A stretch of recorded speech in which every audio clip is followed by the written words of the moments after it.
আজকে যারা বলছে নো করিডোর, আমি তাদের চোখের দিকে তাকিয়ে বলছি, আপনাদেরকে কি আপনার এক বাবা জন্ম দিয়েছে না 25 বাবা? আকাটা বাবারা আপনার মায়ের সাথে ধর্ষণ করে আপনাদেরকে পয়দা করেছে। কোথায় ছিলেন আপনারা? তখন কথা বলেন নাই, এখন কেন কথা বলছেন শুয়োরের বাচ্চারা?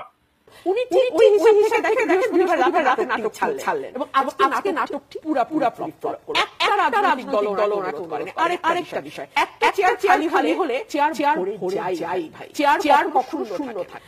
এটাকে যদি আপনি একটু গভীরভাবে পর্যবেক্ষণ করেন, আপনি দেখবেন এখানে কয়েকটি বিষয় খুব স্পষ্ট হয়েছে। উনি হঠাৎ করে পদত্যাগের কথা বলেছেন না, ঠিক উনি বলেননি।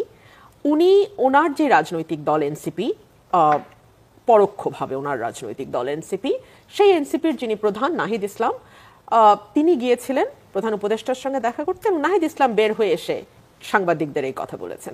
এখানে কয়েকটি বিষয় লক্ষণীয়। গণমাধ্যমের রিপোর্টে দেখলাম বিএনপি 4 বার প্রধান উপদেষ্টার সঙ্গে সাক্ষাৎ করতে চেয়ে তার সাক্ষাৎ পায়নি।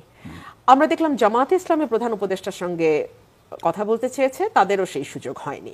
কিন্তু যেহেতু এনসিপি প্রধান উপদেষ্টার স্নেহধন্য রাজনৈতিক দল, প্রধান উপদেষ্টা কিন্তু এনসিপির নেতার সঙ্গে বসলেন এবং আমার জানা মতে, যেটা সব মিডিয়াতে আসেনি, এরকম একটি তথ্য হচ্ছে কেবলমাত্র নাহিদ ইসলাম ছিল না, সেখানে মাহফুজ ছিল, আসিফ ছিল এবং সেখানে হাসনাত আব্দুল্লাহ ছিল। সো তাদের সকলের সঙ্গেই তিনি কথা বলেছেন এবং সেখান থেকে বেরিয়ে এসে তারা সাংবাদিকদের এই খবর দিয়েছে।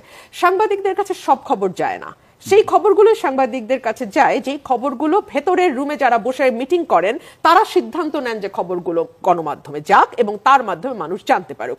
এখানে অনেকগুলো বিষয় আছে। এই কথা হঠাৎ করে ডক্টর ইউনূস নাহিদের মুখ দিয়ে বলালেন কেন?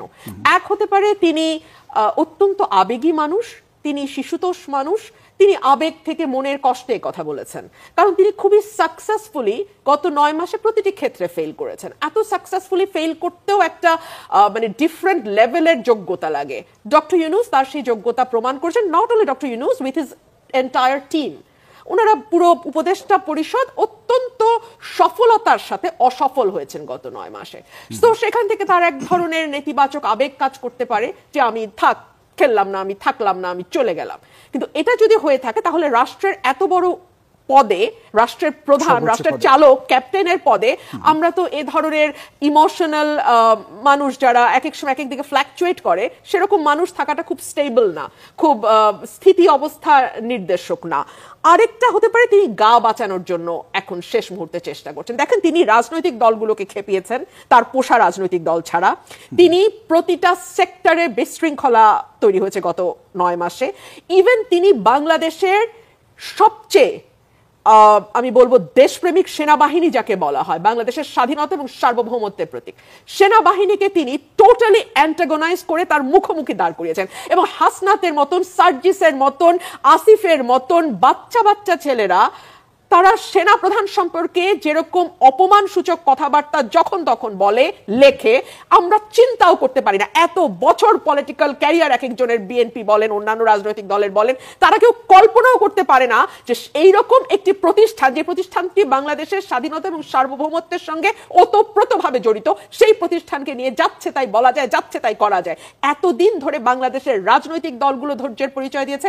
আমি বলবো বাংলাদেশ সেনাবাহিনী এবং সেনাপ্রধান তিনি ভীষণ রকম ধৈর্যের পরিচয় দিয়েছে। আপনি আমাকে বলেন, আজকে যদি এই আন্দোলন সফল না হতো, আসিফ, সার্জিস, হাসনাত তারা কিন্তু বহু বছর ধরে আওয়ামী লীগের, ছাত্রলীগের হয়ে কোনোভাবে টিকে ছিল, তারা হয়তো বা টিকেও যেতে পারতো, মানে এদিক সেদিক পালিয়ে। সেনাপ্রধান পারতো, ওনার কোর্ট মার্শাল হতো না, ওনার ফাঁসি হতো না, কারণ উনি তো ঠান্ডা মাথায় সিদ্ধান্ত নিয়েছিলেন যে উনি সরকারের আদেশ পালন করবেন না। সরকার যে গুলির আদেশ দিচ্ছে, নিজের দেশের জনগণের উপর গুলি চালানোর আদেশ দিচ্ছে, সেনাপ্রধান তো সেই আদেশ ফলো করেন নাই। এবং তিনি এমন সেনাপ্রধান, তাকে যদি আপনি ওনার আগের সেনাপ্রধানের সঙ্গে তুলনা করেন তাহলে খুব ভুল হবে। বাহিনীতে এবং বাহিনীর বাইরে ওনার একটা আলাদা ইমেজ আছে, ওনার একটা আলাদা সুনাম আছে, ওনার একটা আলাদা সম্মান আছে। সুতরাং এই মানুষটিকে যেভাবে হেনস্থা করা হয়েছে গত 9 মাসে, that is very very very unfortunate.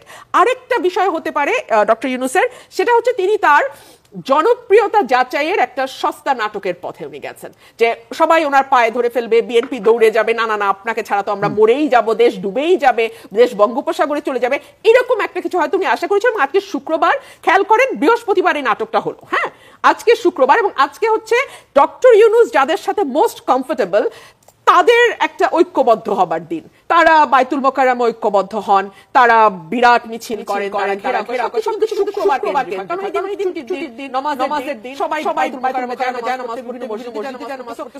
It's easier two gather more people. উনি ঠিক ওই হিসেবে দেখেন বুধবার রাতে নাটক ছাড়লেন এবং আজকে নাটকটি পুরা ফ্লপ করলো। একটা রাজনৈতিক দল নাটক করেন। আরেকটা বিষয়, একটা চেয়ার খালি হলে চেয়ার ভরে যায় ভাই, চেয়ার কখনো শূন্য থাকে। হাসিনা মাগি, রেহানা মাগি এবং বিএনপির এই মাগিদার বুঝানো হয়েছে রোহিঙ্গারা যতদিন বাংলাদেশে আসে জাতিসংঘ তাদেরকে রিলিফ ফত্যা দিতেই থাকবে, আর তোমরা বয়ে বয়ে খাবা। রোহিঙ্গাদের জন্য তোমাদেরকে যদি 10 টাকা দেয়, তোমরা 9 টাকা চুরি করবা, 1 টাকা রোহিঙ্গাদের খাওয়াবা।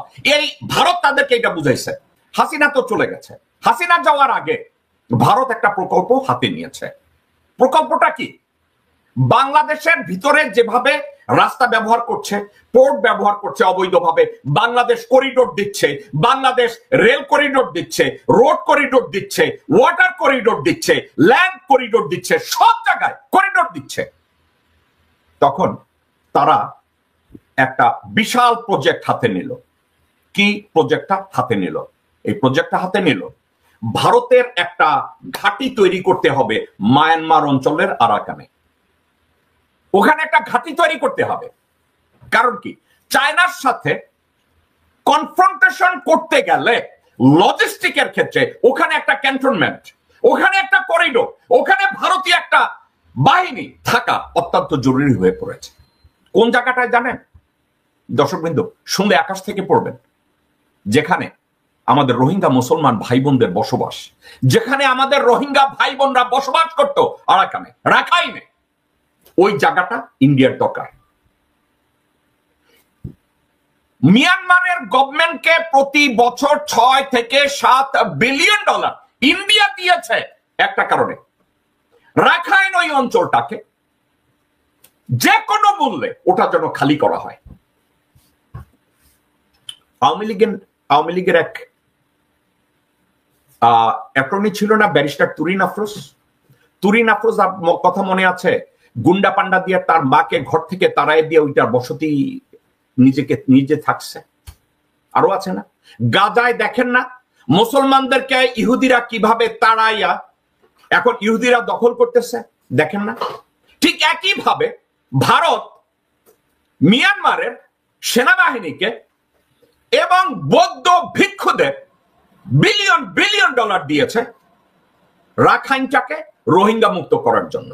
ওখানে রোহিঙ্গারা থাকলে ভারতের এই প্ল্যান কার্যকর করা যাবে না। কারণ ওখানে যদি ভারতের একটা সেনানিবাস তৈরি না হয়, ওখানে যদি একটা ভারতের করিডোর তৈরি না হয়, তাহলে চীনের সাথে তারা এই বিশাল প্ল্যানে যুদ্ধে তারা যেতে পারবে না। অরুণাচল তারা যেভাবে লুজ করেছে, একের পর এক তারা লুজ করতে থাকবে। তাহলে কি রোহিঙ্গাদের সরা ওখান থেকে। পাশাপাশি ভারতের অন্য আরেকটা লাভ হবে, বাংলাদেশের উপর দিয়ে তাদের আর রেল রোড যাওয়ার দরকার নাই, বাস যাওয়ার দরকার নাই, সেনাবাহিনী মুভমেন্ট করার দরকার নাই। কারণ কেন দরকার নাই? তখন তারা এই রাস্তাটা তৈরি করে ফেলবে, যেই রাস্তাটা আপনারা এখন দেখতে পাচ্ছেন।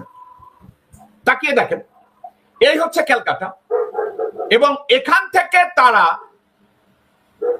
পালেটুয়া এখানে হয়ে তারা আমাদের ওদের ল্যান্ড থেকে ধীরে ধীরে রাখাইনের মধ্যে গিয়ে এইখানে পর্যন্ত তারা পৌঁছে যাবে।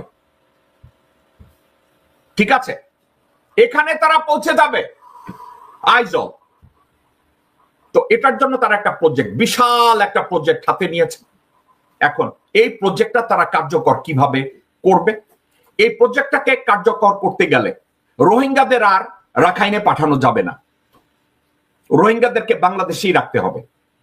আপনারা শুনলে অবাক হবেন, হাসিনা মাগি, রেহানা মাগি এবং বিএনপির এই মাগিদার বুঝানো হয়েছে রোহিঙ্গারা যতদিন বাংলাদেশে আসে জাতিসংঘ তাদেরকে রিলিফ ফত্যা দিতেই থাকবে, আর তোমরা বয়ে বয়ে খাবা। রোহিঙ্গাদের জন্য তোমাদেরকে যদি 10 টাকা দেয়, তোমরা 9 টাকা চুরি করবা, 1 টাকা রোহিঙ্গাদের খাওয়াবা। এই ভারত তাদেরকে এটা বুঝাইছে। ভারত ওয়াকারকে এটা বুঝাইছে, ওয়াকারও বুঝছে জেনারেল মুজিবও বুঝছে, ভারতের দালাল সালাউদ্দিনও বুঝছে, মির্জা ফাক বুঝছে, বিএনপির আব্দুল আউয়াল মিন্টু বুঝছে, আমির খসরু মাহমুদ বুঝছে, তাবিদ আউয়াল বুঝছে, সাদেক হোসেন কোকা বুঝছে, গোরখোদক আব্বাস বুঝছে, ইশাক বুঝছে, জেনারেল ওয়াকার বুঝছে, জেনারেল আজিজ বুঝছে, জেনারেল শফি বুঝছে রোহিঙ্গাদের আর ওখানে পাঠানো যাবে না। তাহলে রোহিঙ্গারা যদি বাংলাদেশে থেকে যায়, বাংলাদেশের লাভ কি? বাংলাদেশের লাভ এইটা, প্রতি বছর আল্লাহর রাস্তায় জাতিসংঘ পয়সা দিবে আর আমরা তার 90 ভাগ চুরি করবো আর 1 ভাগ রোহিঙ্গাদের খাওয়াবো। এটা হচ্ছে বাংলাদেশের আমাদের প্রফিট। আর ভারতের প্রফিট কি? ওই যে আমাদের রোহিঙ্গা ভাই বোনদের যে আশ্রয়স্থল রাখাই, ওখান থেকে তারা একটা করিডোর তৈরি করবে, তৈরি করে ওইখানে তারা সেনানিবাস বানাবে। শুধু সেনানিবাস বানাবে না, ওখানে তারা এয়ারপোর্ট তৈরি করবে, এয়ার ডিফেন্স তৈরি করবে, সবকিছু তৈরি করবে। আমাদের দেশের বর্তমান পরিস্থিতিতে জেনারেল ওয়াকারুজ্জামান 2-3 দিন আগে সেনা সদরে অনেক বিশাল একটা বিষয় নিয়ে ভাষণ দিয়েছে এবং এই ভাষণ নিয়ে দেশের টাল মাতাল অবস্থা।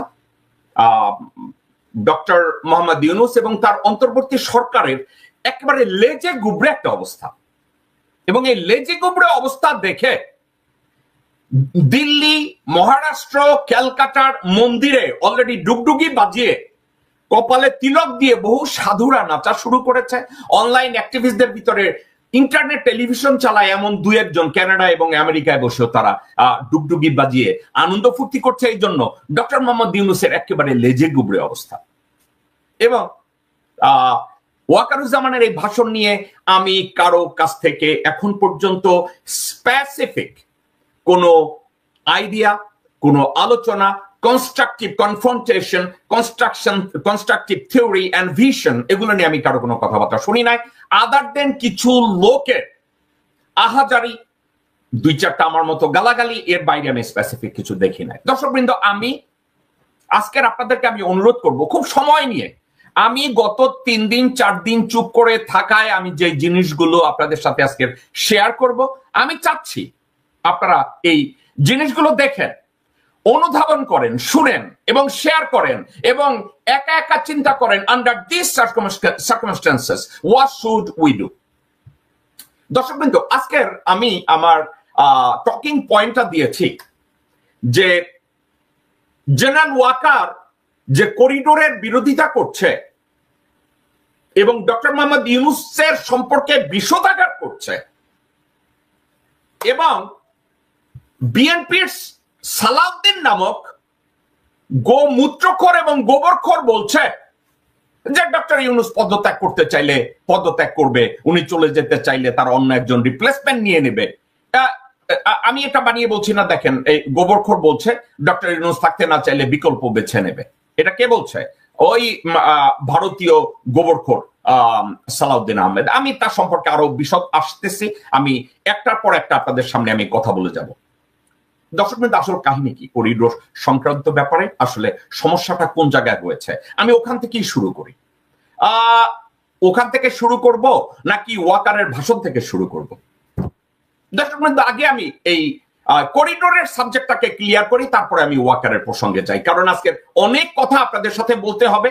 এই কথাগুলো নিয়ে এর আগে কেউ কোনোদিন আলাপ আলোচনাও করে না, কথাবার্তাও বলে না, কিন্তু কথাবার্তাগুলো বলতে হবে, আপনাদেরকে জানতে হবে, কারণ আপনারা দেশের জনগণ, আপনারা সচেতন মহল, আপনারা নিজেদেরকে বিজ্ঞ দাবি করেন, রাজনীতিবিদ দাবি করেন, দেশপ্রেমিক দাবি করেন। সুতরাং আমি এগুলো সব বিশ্বাস করে আপনাদের সাথে আমি শেয়ার করতে যাচ্ছি ইন্ডিয়ান একটা প্রজেক্টের কথা। ইন্ডিয়ান একটা বিশাল প্রজেক্ট তারা হাতে নিয়েছে।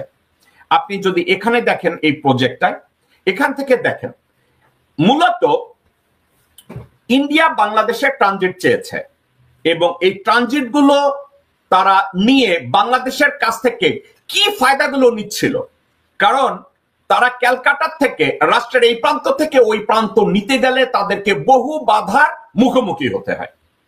এত বাধার মুখোমুখি হতে হয়, তাদেরকে হয় বাংলাদেশকে দখল করতে হবে, নতুবা বাংলাদেশের সাথে যুদ্ধ করতে হবে, নতুবা বাংলাদেশে হাসিনা থাকতে হবে, নতুবা মির্জা ফখরুল এবং সালাউদ্দিনের মতো নেতাদের ক্ষমতায় থাকতে হবে।